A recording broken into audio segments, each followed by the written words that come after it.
ഈ make India വിമർശനത്തിന് പിന്നാലെ പ്രധാനമന്ത്രിയെക്കുറിച്ചുള്ള ഒരു വിമർശനം കൂടി രാഹുൽ ഗാന്ധിയുടെ ഭാഗത്തു നിന്ന് വന്നു. അതിനുള്ള മറുപടി വിദേശകാര്യമന്ത്രി എസ് ജയശങ്കർ നൽകുന്നുണ്ട്.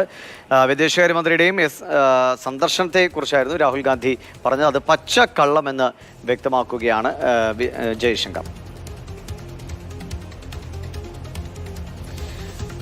ബസന്ത് അതിന്റെ വിവരങ്ങൾ നൽകും. ബസന്ത്, ജയശങ്കർ അമേരിക്കയിൽ പോയത് പ്രധാനമന്ത്രിയെ ക്ഷണിപ്പിക്കാൻ വേണ്ടിയാണ് എന്നാണ് രാഹുൽ ഗാന്ധി പാർലമെന്റിൽ പറഞ്ഞത്. എന്ത് തെളിവിന്റെ അടിസ്ഥാനത്തിലെന്ന് കിരൺ റിജിജു അടക്കമുള്ളവർ അപ്പോൾ അവിടെ ചോദിക്കുമുണ്ടായിരുന്നു. എന്താണ് വിദേശകാര്യമന്ത്രിയുടെ ഇക്കാര്യത്തിലെ മറുപടി?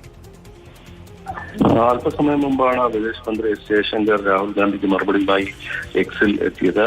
രാഹുൽ ഗാന്ധി പറഞ്ഞത് കളവാണ് എന്നാണ് ജയശങ്കർ പറയുന്നത്. താൻ പോയത് അമേരിക്കയുടെ സ്റ്റേറ്റ് സെക്രട്ടറിയും ദേശീയ സുരക്ഷാ ഉപദേഷ്ടാവിനെയും കാണാനായിരുന്നു.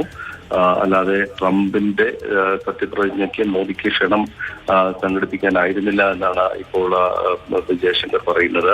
മാത്രമല്ല, ഇത്തരം പരിപാടികൾക്ക് പ്രധാനമന്ത്രി പങ്കെടുക്കാറില്ല എന്നുള്ളത് എല്ലാവർക്കും അറിയാം. ഇന്ത്യയെ സാധാരണ ഇങ്ങനെയുള്ള പരിപാടികൾ പ്രതിനിധീകരിക്കുന്നത് പ്രത്യേക പ്രതിനിധികളാണ്. രാഹുൽ ഗാന്ധി പറഞ്ഞത് ഒരുപക്ഷെ രാഷ്ട്രീയമായിരിക്കാം, പക്ഷെ അത് രാജ്യത്തിന്റെ പ്രതിച്ഛായ ഇടിച്ചു എന്നുമാണ് ഇപ്പോൾ വിദേശമന്ത്രി പറഞ്ഞിരിക്കുന്നത്. ശരി, എസ് ജയശങ്കറിന്റെ പ്രതികരണമാണ് രാഹുൽ ഗാന്ധി നടത്തിയ പ്രസ്താവനയിൽ. അതായത് എസ് ജയശങ്കർ അമേരിക്കയിൽ പോയത് അമേരിക്കയിലേക്ക് പ്രധാനമന്ത്രിയെ ക്ഷണിക്കാൻ വേണ്ടി, അതിനുള്ള ഒരു കളമൊരുക്കുന്നതിന് വേണ്ടിയിട്ടാണ് എസ് ജയശങ്കർ പോയതെന്നാണ്. അത് രാജ്യത്തിന്റെ പ്രതിച്ഛായയെ മങ്ങലേൽപ്പിക്കുന്ന പ്രസ്താവനയായി പോയി രാഹുൽ ഗാന്ധിയുടേത് എന്നതാണ് വിദേശകാര്യമന്ത്രിയുടെ മറുപടി.